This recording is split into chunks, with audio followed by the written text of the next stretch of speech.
J'ai intégré l'IRIA quand le gouvernement de Gaulle, à l'époque, avait décidé de faire un réseau comme l'ARPANET. C'est à partir de ce moment-là que je me suis plongé dans les réseaux. Il n'y avait pas grand-chose à lire d'ailleurs à l'époque. Il y avait une demi-douzaine de bons documents, et puis il n'y a pas de machine.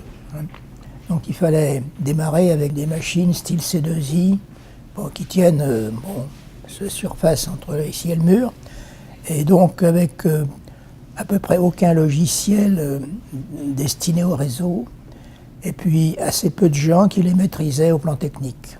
Il fallait déjà dégrossir le sujet pour que les gens puissent travailler avec les outils. C'est en même temps qu'on a écrit, on pourrait dire, je dirais pas le manuel, mais on a écrit le bouquin qui servait d'introduction à ce futur réseau.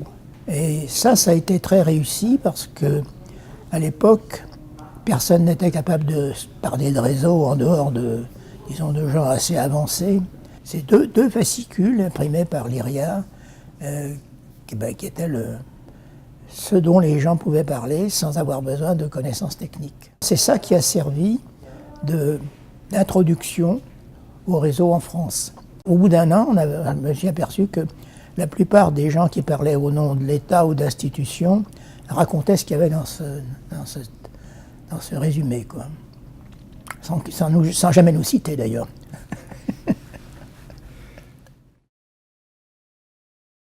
D'abord, on ne parlait pas d'Internet parce que le mot n'avait pas encore été sacré, disons. À partir de 1968, il y a eu 3 réseaux d'ordinateurs qui se sont développés, en partie aux États-Unis. C'était par exemple le cas de l'ARPANET, mais c'était aussi le cas de TimeNet, et c'était aussi le cas d'une société européenne qui développait les systèmes de location de places d'avion. Tous publiaient plus ou moins quelques papiers.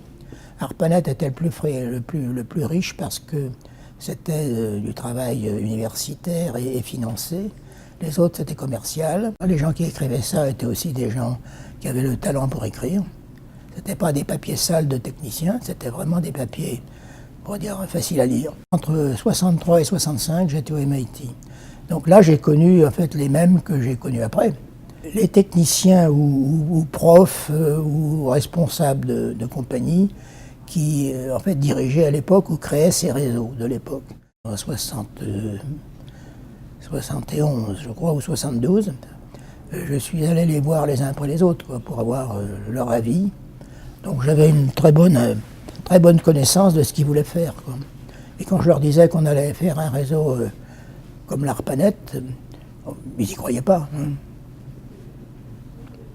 On a fait mieux.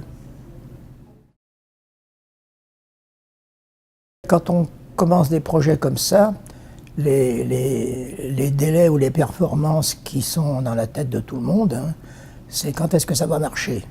Alors comment les gens vont s'en servir après, c'est beaucoup plus flou. Parce que là-dessus, peu de gens ont des idées, et ceux qui en ont, c'est pas forcément les bonnes. Un groupe au CNET à l'époque qui nous disait qu'il fallait qu'on fasse des programmes pour enseigner les mathématiques. Bon, c'est pas drôle du tout ça. Il y a des profs, il y a des bouquins, etc. En fait, le site qui a eu l'idée géniale de faire ça, c'est de faire les messageries roses. C'était un journal alsacien, les dernières nouvelles d'Alsace. Là, ils ont attiré des milliers de personnes avec ça. Et des terminaux très simples. Ce qui tente les utilisateurs, c'est pas forcément ce que les gens, on pourrait dire, chargés de politique nationale ont en tête. 40 ans et plus, en matière de logiciel, c'est complètement dépassé. C'est trop compliqué, c'est pas sûr, ça n'a jamais été fait pour être sûr d'ailleurs, ni sécurisé.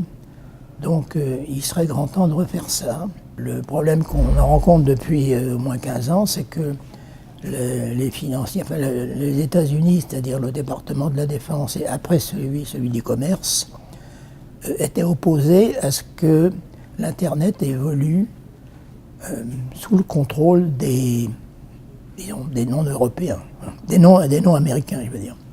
Ils ne finançaient pas ce qu'il y avait d'intéressant dans le futur. Et ils expliquaient partout que Internet était là pour l'éternité, ce qui était manifestement faux, qui fait que ça a retardé d'au moins 10 ans l'évolution de l'Internet, 10 ans sinon plus. En Europe, c'est depuis, mettons, 3 ans maintenant, que les gens ont compris qu'il fallait chercher autre chose.